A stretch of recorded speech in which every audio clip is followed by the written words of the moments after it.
캐나다 오기 전 저의 영어 실력은 스피킹 제로였습니다. 캐나다 1년을 살고 영어 실력이 실제로 늘었는가? 저는 현재 유럽계 빅테크 회사의 밴쿠버 오피스 기준으로 풀타임 정규직 근무 중입니다. 그때 오시는 것을 정말 추천을 합니다. 흙이 좀 많은 것 같아요. 근데 막 캐나다 물가, 밴쿠버 물가 부담이 됩니다. 미시카랑 원베드룸 기준으로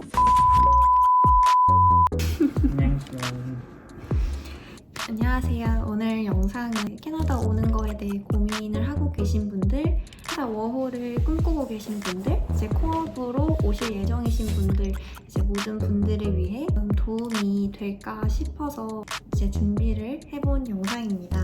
개인적인 의견으로 캐나다 살이가 어떤지에 대해 조금 카테고리 나눠서 이야기를 나눠보고자 합니다.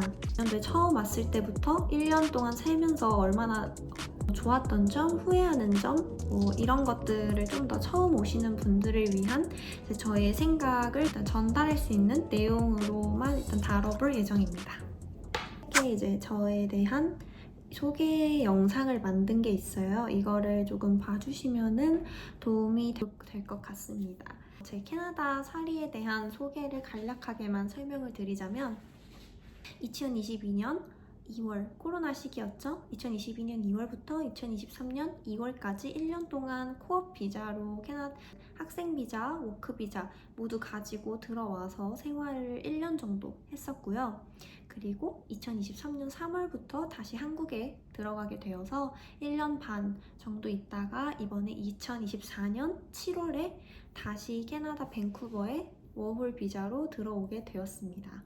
저는 현재 유럽계 빅테크 회사의 밴쿠버 오피스 기준으로 풀타임 정규직 근무 중입니다. 비자는 말씀드렸다시피 워킹 홀리데이 비자로 일을 하고 있습니다. 먼저 제가 2022년도에 처음 캐나다에 왔을 때 왜 캐나다를 결정하게 되었는지에 대한 저의 계기를 간략하게 설명을 드리자면 저는 대학 생활 내내 길게 해외여행을 간다거나 교환학생 이런 것들이 꿈이었어요. 근데 코로나 때문에 모든 게 막혀버린 거죠. 2021년 11월 정도가 이제 저희가 4학년 1학기였어요. 4학년 1학기를 마치면 정말로 취업 전선에 들어가야 하는데 어떻게 취업을 하게 되는 것인가에 대한 현타가 조금 오게 됐죠. 그래서 코로나 때문에 너무 이제 가만히 있지 말고 뭔가 해봐야겠다라고 생각을 해서 해외살이를 결정을 하게 되었고, 그 중에서 캐나다의 밴쿠버를 선택을 하게 됐던 이유는 먼저 영어권 국가였고 또 비자를 받기가 좀 쉬웠고, 세 번째가 이제 치안적으로도 나쁘지 않다, 또 자연이 조금 더 어우러져 있는 도시라고 생각을 해서 밴쿠버행을 결정을 하게 되었습니다. 결정을 하게 되고 비자를 준비하려고 보니 워킹홀리데이는 이미 22년도는 이미 마감이 되었던 상태여서 당연히 불가했고요. 당장 떠날 수 있는 방법으로는 코업 비자가 가장 쉬운 방법이더라고요. 여건을 통해 코업 비자를 준비를 했고 잘 준비를 해주셔서 2개월 만에 학생 비자와 워크 비자 모두 나오게 되었습니다. 그래서 캐나다 1년 동안의 타임라인을 설명을 간략하게 드리자면 22년 3월부터 4월까지 한 달간은 ES와 수업을 들었고요. 22년 5월부터 8월까지는 4개월간의 이제 코업 수업을 학원에서 듣게 되었죠. 그리고 수업을 들으면서 20시간까지는 파트타임 병행이 가능했기 때문에 프랜차이즈인 로컬 카페에서 파트타임 알바를 병행을 했습니다. 그리고 2022년 9월부터 학원이 완전히 끝이 나면서 이제 풀타임이 가능해졌기 때문에 한 35시간 정도 계속 똑같은 카페에서 쭉 12월까지 계속해서 카페 알바를 했습니다. 캐나다에 처음 오기 전에 저의 영어 실력은 어땠는가? 캐나다 오기 전 저의 영어 실력은 스피킹 제로였습니다. 저는 평범한 그냥 한국식 영어 수업에 딱 길들여진 실력이었고, 부모님께서도 따로 저를 스피킹 학원에 보내셨다거나 이런 스피킹은 해본 적이 없는 거죠, 살면서 거의. 하지만 저는 그래도 어느 정도 한국에서 유명하다는 대학교에 나왔어요. 그래서 그 학교를 들어가기 위해서 딱 수능용 영어 시험을 위한 영어 실력 정도 대학교를 입학하고 나서부터는 영어 공부를 할 일이 더더욱 없어져서 실력은 더 떨어진 편이라고 생각을 해요. 2021년 11월부터 결정을 하고 이제 12월에 종강을 했어요. 이제 종강을 하고 나서부터 2월에 비행기를 끊었기 때문에 딱 한 달간의 시간이 있었던 거죠. 그 한 달 동안 정말 영어 공부를 집중을 해서 진행을 했습니다. 어떠한 표현부터 공부를 했는지 이거를 같이 보시면 제 영어 실력이 어느 정도였는지 아실 수 있으실 거예요. 쉽고 흔한 표현들을 입에다가 익히는 연습을 한 달 동안 했던 것 같아요. I feel like 이런 표현부터 시작을 해서 뭐 sounds great 이런 식이기 전에 2022년 1월 지금 보면 놀라울 정도로 do you wanna 를 정말 연습을 했었어요. 알고 있는 이 표현들을 입에서 나오는 연습을 계속 하는 실력이었던 거죠. I forgot. 이것도 당연히 아는데 제 입에서 제 머릿속에서 이걸 생각을 했을 때 바로바로 안 나왔기 때문에 이런 표현들 공부를 하는 실력 정도였습니다. 정말 기본 회화를 공부를 했다라는 것을 보실 수 있으실 겁니다. 캐나다 1년을 살고 영어 실력이 실제로 늘었는가의 대답은 예스입니다. 그것도 저는 정말 많이 들었다고 생각을 해요. 제 목표가 영어 공부였기 때문에 1년 동안 사는 동안 정말 영어 공부를 열심히 했어요. 뭔가 한국에서 영어 공부를 할 때는 뭐 학교를 다닌다거나 이런 현실적인 것들이 있을 때 병행을 하는 거였지만 1년 동안 캐나다에 사는 동안만큼은 정말 영어에만 집중이 가능했던 환경이었던 거죠. 그래서 저는 이 환경을 최대한 활용하고자 노력을 했던 것 같아요. 그래서 캐나다에 살면서 어떻게 영어 공부를 했는지는 뭔가 나중에 따로 영어 공부로 영상을 다루면 좋을 것 같아요. 캐나다 살이를 통해 영어 스피킹 실력이 정말 많이 늘었다 라고 말씀드리고 싶습니다. 캐나다 밴쿠버에서 살면서 좋았던 점, 별로였던 점을 이제 생각을 해보려고 하는데요. 뭔가 카테고리를 좀 나눠서 생각을 해보면 조금 더 좋을 것 같아요. 첫 번째로 치안. 확실히 안전한 동네와 그렇지 않은 동네는 어디든 마찬가지겠지만 분명하고 또 안전한 동네는 정말 가족들이 많이 살고 있는 지역이고 또 되게 고요하고 실제로 걱정하시는 이제 홈리스라던가 뭐 길거리에 마약을 하신 분들 없어서 되게 안전한 느낌이 듭니다. 늦은 밤에는 어느 나라에서든지 위험한 상황이 있을 수 있으니 당연히 안 돌아다니는 게 좋겠죠? 좀 이제 도둑이 좀 많은 것 같아요. 근데 막 집에 들어오는 도둑이라기보다는 약간 대놓고 진짜 상점에서 도둑질하는 분. 예를 들면 차를 이제 운전을 하시는 분들은 참고를 하실 게 차 안에 좀 좋아 보이는 물건을 두고 내리면 절대 안 된다는 거. 차를 부시고 그냥 훔쳐가는 경우가 많다고 해요. 저희는 차에 아무거나 그냥 두고 내리잖아요. 여기는 다 숨겨놔야 합니다. 숨기거나 그냥 다 가지고 내려야 된다 라는 점, 이런 점이 조금 안 좋은 편이지 저는 정말 전반적으로 치안이 나쁘지 않다라고 생각합니다. 두 번째, 물가.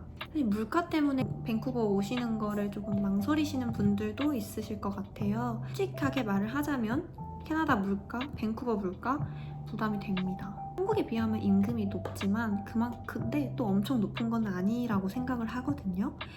외식을 하려면 돈이 너무 많이 들고 팀 문화도 있고 또 2022년도에 처음 왔을 때 집을 구할 때와 2024년 7월에 다시 돌아왔잖아요. 거의 2년 정도 차이인데 말도 안 되게 집값이 많이 올랐다고 저는 생각을 합니다. 두 명이서 살기에 이제 좀 적당한 원베드룸 기준으로 200만 원 아래에 찾기가 되게 어렵다. 특히 다운타운에 가까워지거나 뭐 밴쿠버 1촌 지역은 더더욱 10만 원 아래는 정말 찾기가 어렵다라는 점입니다.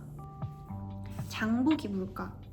솔직히 요즘은 장 보는 거 자체도 돈이 많이 드는 건 사실인데 세일하는 품목이 많거든요. 그때 그 세일하는 품목들 위주로 잘 고르고 장을 보면은 버틸 수 있는 정도라고 생각합니다.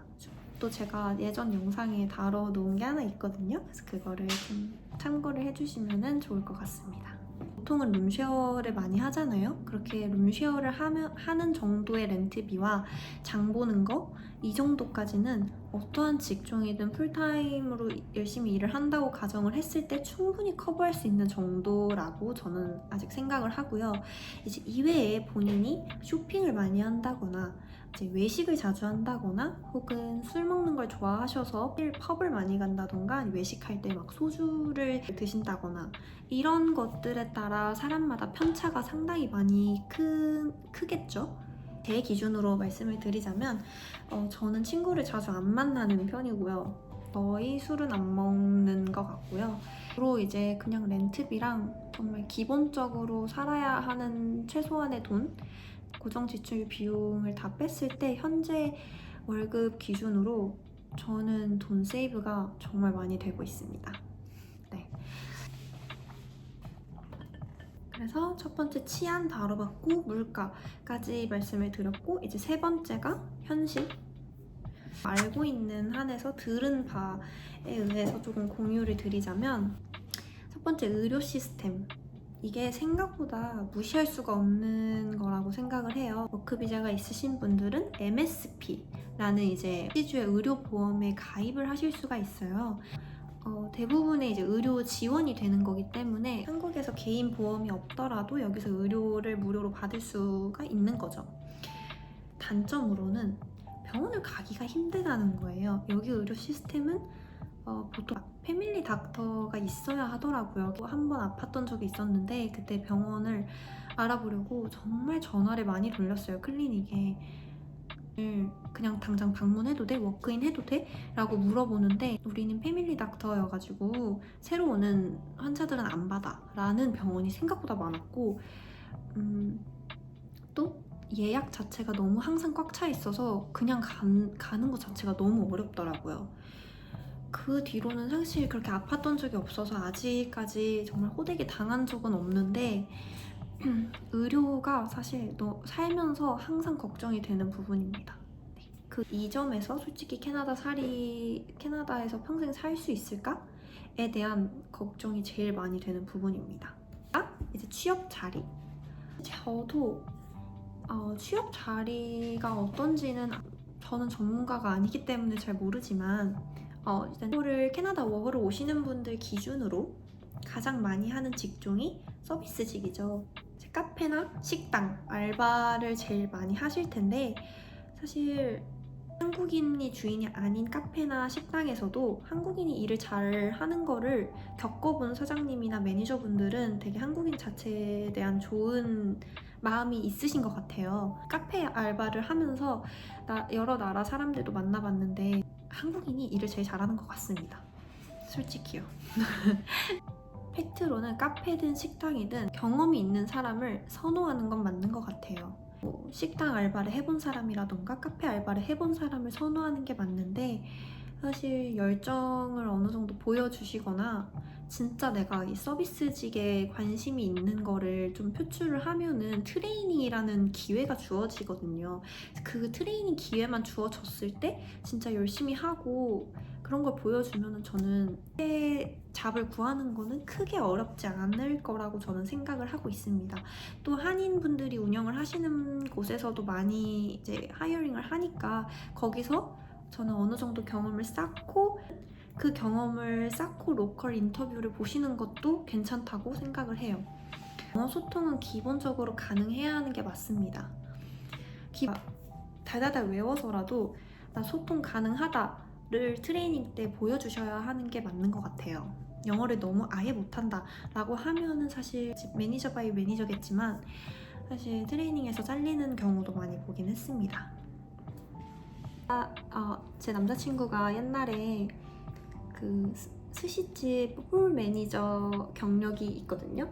하이어링도 다 했었고 레스토랑에 이제 홀 매니저 경력자로서 어떤 것들을 위주로 보는지 면접을 어떻게 준비하면 좋을지 등에 대한 팁을 한번 물어보는 인터뷰를 진행을 해보도록 하겠습니다. 그래서 마지막으로 저는 그래서 캐나다를 추천을 한다고에 대한 저의 생각은 완전히 추천합니다. 정말 추천을 하고요. 여기 오는 사람들의 니즈는 다 다를 거예요. 한국에서의 삶이 지쳐서 이제 리프레시가 필요한 사람, 그래서 이제 직장을 그만두고 오시는 분들도 있죠.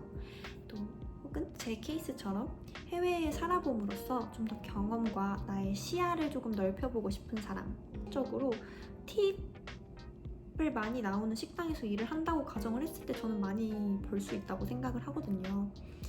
돈을 많이 벌고 싶은 사람, 혹은 여행을 하고 싶은 사람, 대부분 많은 분들이 꿈꾸시는 영어 실력 늘리기, 영어 공부를 위해 캐나다행을 결정하는 사람, 정말 많은 사람들이 다 다른 니즈를 가지고 캐나다를 결심을 하고 오실 거라고 생각을 해요.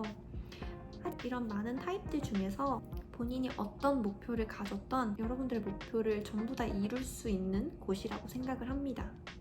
너무 진부한 이야기일 수 있지만 정말 본인에게 달려있어요. 도전을 안고 왔는데 여기 와서 게으르게 살면은 솔직히 당연히 아무것도 이룰 수가 없는 게 팩트겠죠. 그런 분들은 이제 시간 낭비라고 생각을 할 수도 있고, 여기 사는 거 너무 어렵고 영어도 안 늘고 물가만 너무 비싸고 부정적인 면들을 생각을 하시게 되겠죠.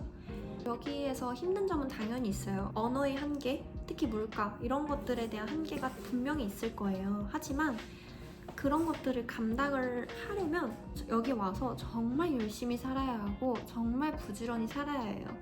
캐나다에 오시기 전에 생각했던 목표가 다 있으시잖아요. 견디시고 어느 정도 익숙해지시고 자리가 잡히시면 저는 행복한 워라밸과 여유를 충분히 즐길 수 있는 나라라고 저는 생각을 하거든요. 사람마다 가치관이 다르기 때문에 어느 정도까지 버는 게 행복한지, 어느 정도를 가지고 어느 정도의 시간이 있으면 나에게 좋은 월이 있는지, 사람마다 다 기준은 다르겠지만 일하고 싶은 곳이 있는데 영어 때문에 그게 걸림돌이 된다라고 하시면 영어 공부를 죽어라 하시면 됩니다. 여기는 마트만 가도 영어를 쓸 수 있고요.